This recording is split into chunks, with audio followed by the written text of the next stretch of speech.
Bitwise XRP spot ETF hit $135 million in inflows in just the first 3 days, which is a record. And Bitcoin did flip back above $90,000. Top crypto things you might have missed. Wednesday, November 26, 2025.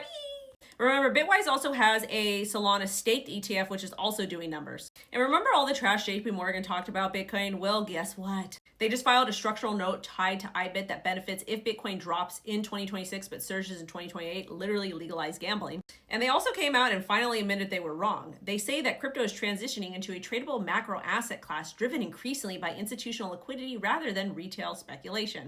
Texas purchased $5 million worth of IBIT as a placeholder for its state Bitcoin strategic reserve. So they didn't buy Bitcoin, but they bought a derivative of Bitcoin, IBIT, BlackRock's Bitcoin spot ETF. Grayscale and Franklin Templeton's new XRP spot ETF each drew over $60 million in first day inflows, totaling $164 million. And it outperformed Bitcoin, Ethereum, and Solana in daily inflows. Grayscale also files for a Zcash ETF in the US. And this is nothing new. Grayscale has had a Zcash trust since 2017. And if you watch my daily show, you would know this. I told you guys not to fade it way back when, probably like 2020. Van Eck filed for an updated S1 amendment for its proposed spot BNB ETF. And Bitwise also launched Doge ETF on NYSE today. It's called BWOW, super cute.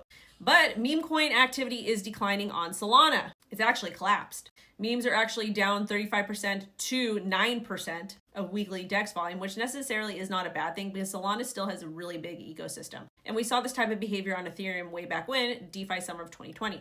Big news for Stellar XLM because US Bank just announced their pilot bank grade stablecoin that's going to be issued on Stellar XLM.